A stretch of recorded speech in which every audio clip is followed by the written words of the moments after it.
En 1932, Estados Unidos se enfrentaba a una de las peores crisis económicas, la Gran Depresión. El desempleo superaba el 20% y millones de personas vivían en la pobreza. En el sur del país, la situación era aún más grave para la población afroamericana, que enfrentaba segregación racial legalizada. En este contexto, la sífilis era un problema de salud pública importante. Se estima que más de 100.000 personas morían cada año por enfermedades de transmisión sexual, y la sífilis era una de las principales causas. En 1930, alrededor del 35% de los adultos afroamericanos en algunas regiones del sur estaban infectados, según registros del propio gobierno. En este momento no existían métodos disponibles como el mercurio o el sarbazán, eran tóxicos y con frecuencia ineficaces. La penicilina, que años después se convertiría en la cura definitiva, no se usaría para tratar sífilis hasta la década de 1940. Ante este panorama, el Servicio de Salud Pública de los Estados Unidos, US Public Health Service, USPHS, junto con el Instituto de Tuskegee, decidieron lanzar un estudio longitudinal para observar la historia natural de la sífilis sin tratamiento. El objetivo declarado era investigar cómo progresaba la enfermedad en el cuerpo humano desde la infección hasta la muerte. Lo que nunca se mencionó públicamente fue que el estudio involucraría a más de 600 hombres afroamericanos, 399 con sífilis y 201 sin la enfermedad como grupo de control, a quienes nunca se les informó de su diagnóstico ni se les ofreció tratamiento, incluso después de que la penicilina se convirtiera en el estándar médico.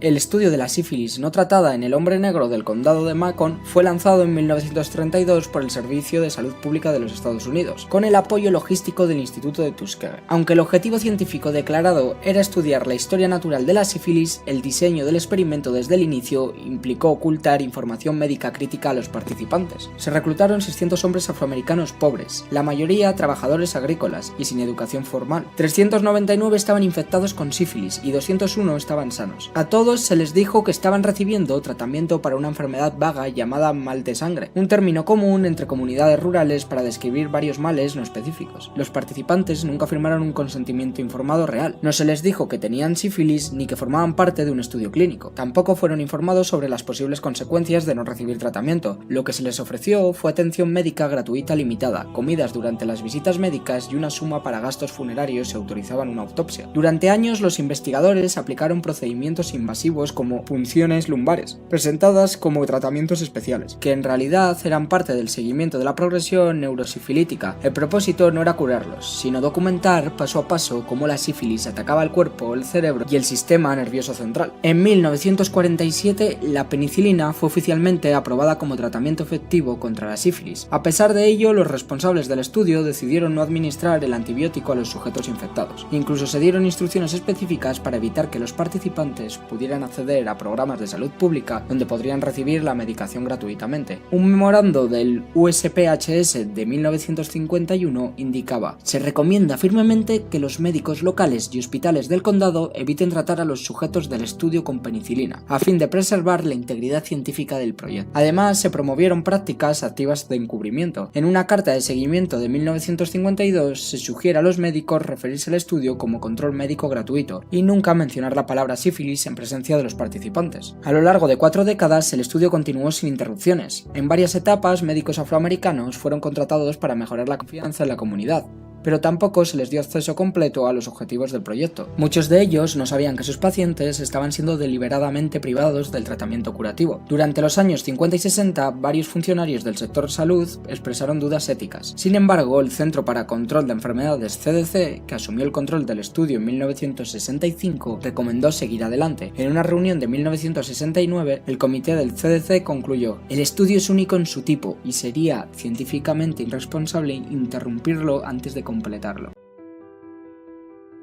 Las consecuencias humanas del experimento de Tuskegee fueron devastadoras y abarcaron a varias generaciones. Más de 100 hombres murieron como resultado directo o indirecto de complicaciones asociadas con la sífilis no tratada, incluyendo fallos orgánicos, demencia, ceguera y parálisis. Algunos fueron enterrados sin saber jamás que habían sido parte de un experimento clínico encubierto. Otros murieron creyendo que habían estado recibiendo atención médica real durante años. Se estima que al menos 40 esposas de los participantes fueron contagiadas de sífilis a lo largo de las décadas de estudio. En la mayoría de los casos, ellas tampoco sabían que sus maridos eran portadores de una enfermedad de transmisión sexual activa. Lo más trágico es que al menos 19 niños nacieron con sífilis congénita, una condición que puede provocar deformaciones físicas, sordera, ceguera, retraso mental e incluso la muerte. Estos niños fueron víctimas colaterales de una decisión deliberada, la de priorizar los datos clínicos sobre la vida humana. Según documentos internos desclasificados, los investigadores consideraban el nacimiento de niños infectados como datos clínicos de valor para el estudio longitudinal. Los informes médicos de la época muestran con frialdad cómo se documentaban síntomas avanzados, lesiones cutáneas extensas, deterioro neurológico, pérdidas del habla o comportamiento errático. Los hombres no eran tratados sino observados, incluso cuando pedían ayuda. En 1968, un análisis intenso del USPHS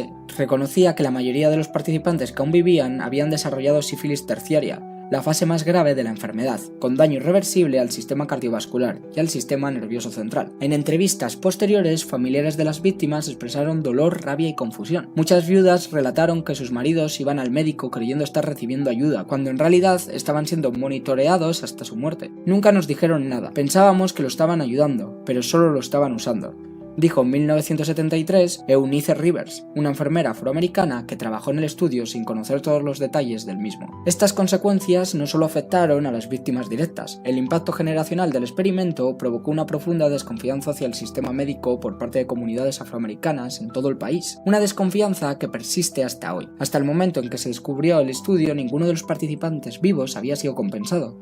Ninguno había recibido un diagnóstico real, y lo más grave, muchos seguían sin saber que habían sido parte del experimento letal. Durante 40 años, el experimento de Tuskegee continuó en silencio, bajo el amparo del gobierno federal. Nadie fue informado, nadie intervino, pero en julio de 1972 todo cambió. Ese año, Peter Buxton, un ex empleado del Servicio de Salud Pública, filtró la existencia del estudio a la prensa. Buxton, un investigador social, había expresado repetidas veces su preocupación por la ética del experimento desde 1966, pero sus advertencias fueron ignoradas por sus superiores. Finalmente, decidió acudir a la prensa. El 25 de julio de 1972, el periódico The New York Times publicó un artículo titulado «El servicio de salud ha permitido que la sífilis avance sin tratamiento». La reacción fue inmediata. El escándalo sacudió el país. Congresistas, médicos y defensores de los derechos civiles exigieron una investigación urgente. En cuestión de semanas, el estudio fue cancelado. Se creó una comisión federal para evaluar el caso y se confirmó que los participantes nunca dieron su consentimiento informado, se les negó deliberadamente el tratamiento y se violaron múltiples principios éticos fundamentales. En 1973 se presentó una demanda colectiva en nombre de los sobrevivientes y las familias afectadas. En 1974 el gobierno de Estados Unidos acordó un pago de $10 millones como compensación y prometió atención médica vitalicia a los sobrevivientes y sus descendientes. Sin embargo, el daño ya estaba hecho. La confianza en las instituciones médicas, especialmente dentro de la comunidad afroamericana, quedó profundamente afectada. Muchos estudios muestran que aún hoy, décadas después, existe un temor persistente a los tratamientos experimentales y al sistema de salud pública. Pasaron 25 años hasta que el gobierno reconoció formalmente su responsabilidad. El 16 de mayo de 1997, el presidente Bill Clinton ofreció una disculpa oficial en una ceremonia en la Casa Blanca. Lo que el gobierno de Estados Unidos hizo fue vergonzoso, y pido perdón a los sobrevivientes, a sus familias y a su comunidad. Solo 7 hombres sobrevivientes estaban presentes en esa ceremonia. A esa altura, la mayoría ya había fallecido sin haber recibido ni justicia ni explicación en vida. El experimento de Tuskegee es una de las manchas más oscuras en la historia de la medicina moderna. Durante 40 años, cientos de hombres afroamericanos pobres fueron engañados, utilizados como sujetos de estudios sin su consentimiento informado y privados deliberadamente del tratamiento, incluso cuando ya existía una cura efectiva. ¿Qué nos enseña esto sobre la ética médica? Primero, demuestra la necesidad vital del consentimiento informado y del respeto por la dignidad humana en cualquier procedimiento médico. La medicina no puede ni debe avanzar a costa del sufrimiento de personas vulnerables. Este caso llevó a la creación de nuevas regulaciones en Estados Unidos, como el informe Belmont,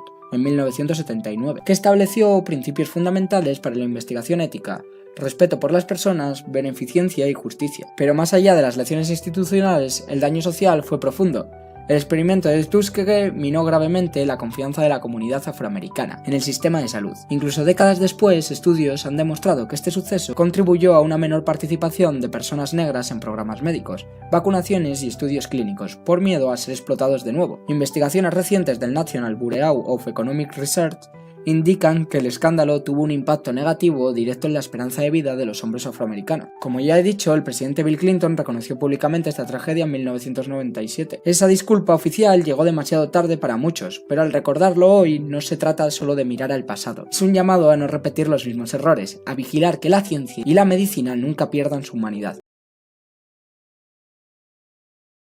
Cientos de guatemaltecos fueron al médico buscando una cura, pero lo que recibieron fue una sentencia secreta, orquestada por el gobierno más poderoso del mundo. Imagina confiar tu vida a un doctor, sin saber que para él, tú no eres un paciente, eres un número en un laboratorio humano. Lo peor es que esto no es una película de terror. Ocurrió realmente en Guatemala, y el secreto permaneció enterrado por más de 60 años. A finales de los años 40, mientras el mundo celebraba el fin de la guerra y el milagro de la penicilina, un grupo de investigadores estadounidenses aterrizó en Guatemala con una misión oficial: estudiar enfermedades de transmisión sexual. Pero detrás de las sonrisas y los maletines médicos había un plan oscuro. Eligieron a nuestro país no por su infraestructura, sino por su vulnerabilidad. Pero ¿cómo lograron convencer a miles de personas de participar? La respuesta es tan simple como cruel. Nunca les preguntaron. Soldados, prisioneros y pacientes psiquiátricos. Personas que no podían defenderse. Los investigadores no solo observaban la enfermedad. En muchos casos, la provocaban activamente para ver qué pasaba. La paciencia de los científicos se agotó rápido. Ya no les bastaba esperar a que alguien se enfermara. Necesitaban resultados inmediatos, convirtiendo los cuarteles y hospitales en laboratorios humanos donde el consentimiento no existía. Hagamos una pausa. Estamos hablando de personas que creían estar recibiendo vitaminas o medicina, mientras les inyectaban bacterias mortales. En 1948, tan rápido como llegaron, los investigadores desaparecieron. Se llevaron los archivos, cerraron las puertas y regresaron a sus vidas de prestigio en Estados Unidos. Dejaron atrás un rastro de familias destruidas y cuerpos marcados por una enfermedad que nunca debieron tener. Lo más aterrador es que, durante décadas, nadie hizo preguntas, ni los gobiernos, ni la prensa, ni la historia. Todo parecía haber quedado en el olvido, hasta que en 2010, una historiadora llamada Susan Reverby abrió una caja de documentos que jamás debió existir. Eran miles de páginas, fotos, reportes médicos y cartas que detallaban paso a paso la traición. El mundo ya no podía mirar hacia otro lado. La evidencia era tan abrumadora que obligó a una respuesta que nadie esperaba. La presión fue tal que el gobierno de Estados Unidos tuvo que pedir perdón. Admitieron que fue éticamente inaceptable. Pero, ¿qué significa un perdón 60 años después para alguien que ya no está?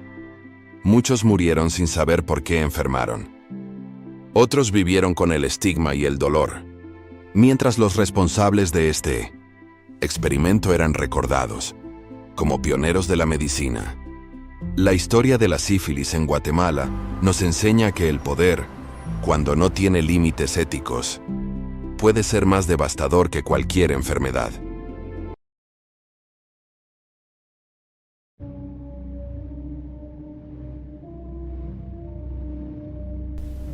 Staten Island, New York. A mediados del siglo XX existió un lugar llamado Willowbrook State School, una institución enorme para niños con discapacidad intelectual.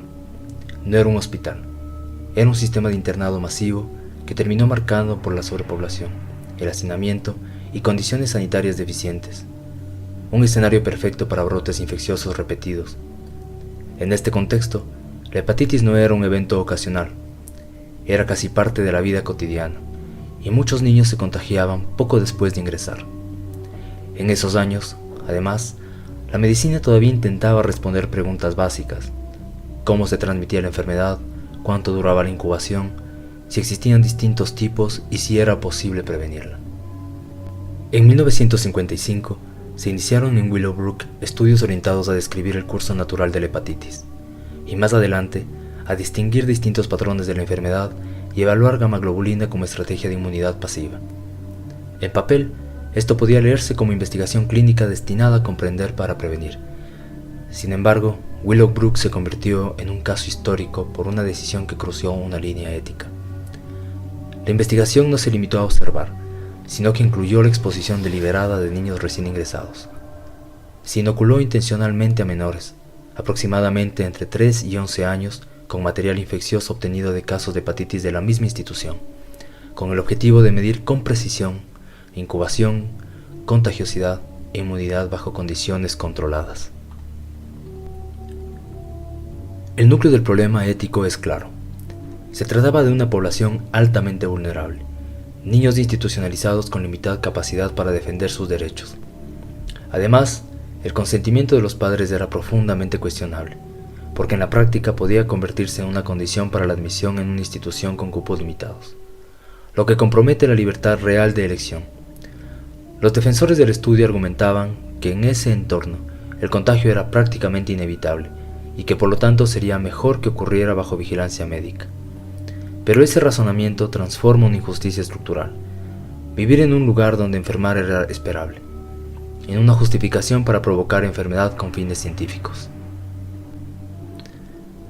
En 1972, el caso dejó de ser un debate interno y se volvió un escándalo público cuando el periodista Geraldo Rivera expuso las condiciones inhumanas de Willowbrook ante todo el país. Ese mismo periodo impulsó acciones legales. El Willowbrook Consent Decree entró en vigor en mayo de 1975 como un hito que obligó a estándares de atención y aceleró el tránsito hacia modelos comunitarios. Finalmente, el 17 de septiembre de 1987, el estado de Nueva York declara Willowbrook oficial y definitivamente cerrado. Willowbrook no es solo una historia sobre hepatitis, es una lección histórica sobre cómo el progreso científico no puede separarse del respeto por la dignidad humana y de por qué hoy existen comités de ética, consentimiento informado real y reglas estrictas para proteger a quienes menos pueden protegerse por sí mismos. En 1953, la CIA inició un experimento con un objetivo ultra secreto: encontrar drogas para controlar la mente humana. Así nace uno de los proyectos más infames del gobierno. Su nombre es MK Ultra.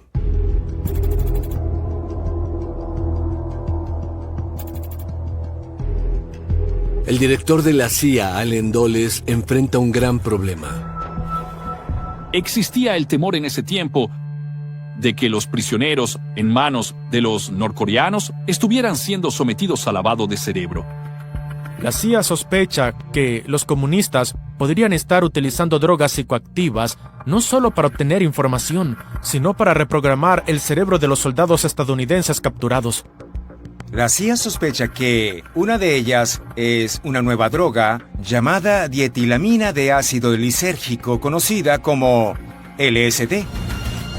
El LSD fue descubierto en 1943 por Albert Hofmann en los laboratorios Sandoz. Aún no había sido probada, pero tiene el potencial de ser la droga psicoactiva más poderosa que han encontrado hasta ahora. El director de la CIA inicia un programa para explorar el potencial de lavado de cerebro, con LSD y otras drogas psicoactivas.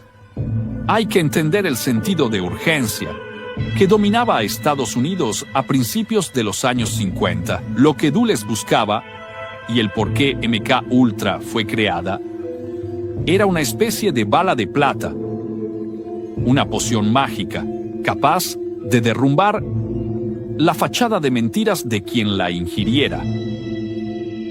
La CIA espera aplicar estas técnicas en espías, prisioneros, extranjeros e incluso en líderes como Fidel Castro. Dulles encarga al químico y experto en venenos Sidney Gately dirigir el programa. Gately gasta $240,000 en adquirir todo el LSD que puede conseguir. Gately fue a Sandoz y dijo: lo compro todo, quiero controlar el mercado de esta sustancia. Y así fue como se convirtió en el primer distribuidor de drogas autorizado por el gobierno estadounidense. Él fue quien llevó el LSD a la CIA. Gately decide que la mejor forma de evaluar esta potente droga psicodélica es probarla en humanos de todo el país. MK Ultra financia 149 proyectos de investigación en 80 instituciones. La CIA nunca ha tenido problemas de dinero. El efectivo es su arma secreta más poderosa. Entre las instituciones que participaron en los experimentos de Gatli se encuentran 44 universidades y colegios, además de hospitales, farmacéuticas e incluso prisiones. Todo tipo de drogas se convirtieron en el foco de estos experimentos y todo tipo de personas en sujetos involuntarios. Por ejemplo, había una prisión federal en Kentucky que albergaba individuos que habían sido adictos a la heroína antes de ser arrestados.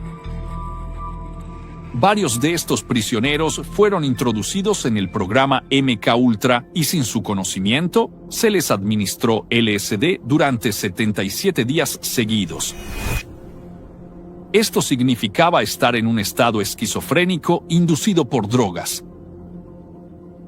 Yo no puedo imaginar que hayan sido buenos viajes. En 1957, Sidney Gatli recluta al psiquiatra canadiense Ewen Cameron. Entre 1957 y 1964, Cameron realiza una serie de terribles experimentos para la CIA, utilizando LSD y otros tratamientos extremos para descomponer la mente humana y reconstruirla desde cero. Ewen Cameron comenzaba sus tratamientos induciendo a sus pacientes en un coma con insulina. Luego los exponía al LSD y a otras formas de tortura psicológica. En 1957, el Dr. Ewen Cameron, un eminente psiquiatra de Montreal, cree tener las respuestas. La CIA lo buscó porque su trabajo les había llamado la atención. En particular, dos de sus técnicas: el electroshock intensivo y lo que él llamaba conducción psíquica.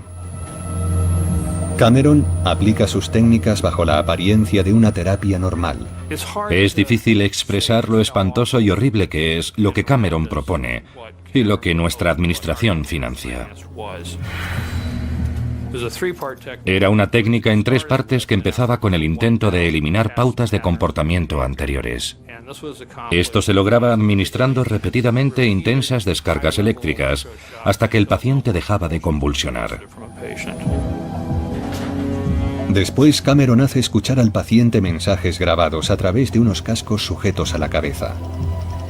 Esa conducción psíquica les obliga a escuchar los mensajes grabados interminablemente durante semanas para programar un nuevo comportamiento. La última fase consistía en intentar borrar todo recuerdo de lo ocurrido, lo que se conseguía haciendo dormir al paciente durante 30 o 40 días, en los que se le administraban distintas combinaciones de fármacos. Eso no es ningún tipo de terapia. Son experimentos de lavado de cerebro. Desde que los griegos empezaron a pensar en la ética médica, la primera regla fue no hacer daño. Es una regla que Cameron infringió. Durante 4 años, la CIA financia todo el trabajo de Cameron con la esperanza de usar sus técnicas para crear un asesino programado. Psiquiatras de todo el país, en hospitales, cárceles e incluso en algunas de las mejores universidades, también están en la nómina de la CIA. Se exploran todas las técnicas de lavado de cerebro posibles. Una en particular obsesiona a la CIA durante años: la hipnosis. Los sujetos de estos experimentos no tenían idea de que formaban parte de un gigantesco proyecto de la CIA. Eran personas comunes que buscaban ayuda psiquiátrica y salieron destruidas. Gatli lleva algunos de sus experimentos más extremos al extranjero. La CIA estableció centros de detención secretos en Asia e incluso en Europa, lo bastante lejos de casa y también del Congreso. Así evitaban atraer atención no deseada. Aquí el agente de Gatli experimenta con sospechosos como agentes extranjeros capturados por la CIA por otros motivos. A estos sujetos los llaman desechables. El MK-Ultra opera durante 20 años. No se sabe cuántas personas fueron afectadas ni cuán profundo fue el daño. Pero nada funciona. Y el lavado de cerebro sigue siendo inalcanzable. La CIA cancela el proyecto. Y Gatli se retira en 1973. Saben que no es buena imagen para la agencia, así que, para enterrar las pruebas, Gatli y el director saliente de la CIA, Richard Helms, deciden destruir todos los registros. Gadley lleva caja tras caja de documentos impresos sobre MK Ultra al archivo de la CIA para que fueran triturados y destruidos. Pero no logra destruirlo por completo. Aquellos documentos que sobrevivieron regresan para atormentar a la CIA. En 1975 el Congreso inicia una investigación sobre la agencia, exponiendo proyectos como el MK Ultra. Sidney Gadley testifica ante el Congreso, pero afirma no recordar mucho sobre los experimentos y sale libre de cargos. Una ambulancia atraviesa a toda velocidad Oak Ridge, llevando al hospital al trabajador de la construcción E.B.B. Cade, tras un choque frontal con un camión de basura. Eb Cade sufre un terrible accidente de auto. Se destroza el brazo y la pierna, pero cuando va al hospital, los médicos comienzan un tratamiento que realmente no es coherente para huesos rotos. Eso es porque E.B.B. Cade está a punto de convertirse en el primer sujeto humano de pruebas de radiación del proyecto Manhattan. En el hospital inyectan a Eb Cade con una jeringa que solo lleva el número 49. Y en pocos días empieza a sentirse por completo fatal. Resulta que 49, la sustancia que le inyectaron, era el nombre en clave del plutonio. Sin su conocimiento ni consentimiento, los científicos hacen que Cade forme parte de sus experimentos. A Cade le inyectan 4,7 miligramos de plutonio, 5 veces más de lo que se considera seguro para la exposición humana. Retrasan el tratamiento de Cade por su brazo y pierna destrozados para tomarle muestras óseas tras unos días de exposición a la radiación.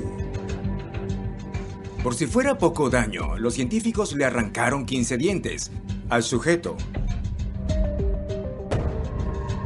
Es como si a estos sujetos no les importara en absoluto. Envían los dientes junto con las muestras de hueso a los laboratorios de Los Álamos. En cuanto puede moverse, Eb Cade sale de las instalaciones donde está siendo tratado.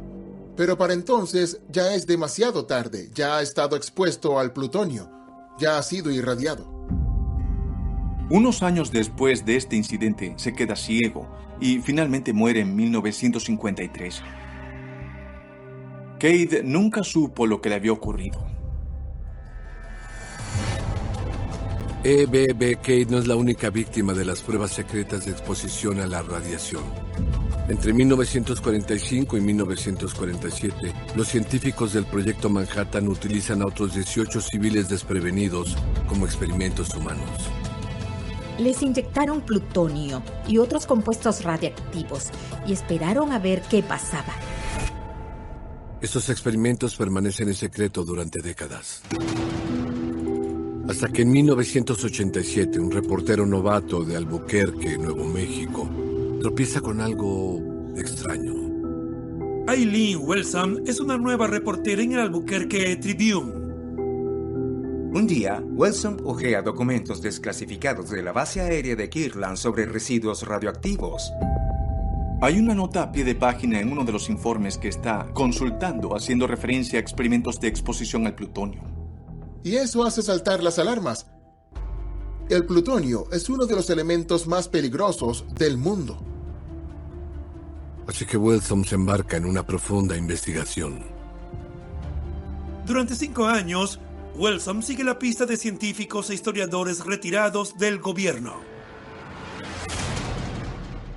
En 1993, Wellsam publica una serie de artículos exponiendo las pruebas de radiación del Proyecto Manhattan en ciudadanos desprevenidos. La investigación de Wellsam se hace pública rápidamente. Va a ganar el premio Pulitzer por sus reportajes sobre este asunto. El presidente Clinton va a acabar ordenando una investigación más profunda sobre las acusaciones que Wellsam ha sacado a la luz. Se revisaron muchas pruebas que antes habían sido suprimidas, mantenidas a distancia de periodistas como este asiduo miembro del Albuquerque Tribune. Y lo que descubren es que el gobierno estadounidense realmente inyectó materiales radiactivos a ciudadanos estadounidenses para ver cuáles serían los efectos. Ya sea que estemos en guerra o en paz, se trata de uno de los abusos más atroces del poder gubernamental en la historia de Estados Unidos. Por fin se reconoce que esto ha ocurrido realmente. El gobierno se ve obligado a disculparse y a pagar $400,000 a las familias de 12 de las víctimas. En 1997, el Congreso de los Estados Unidos aprueba una ley que prohíbe el uso de sujetos desconocidos en la investigación médica.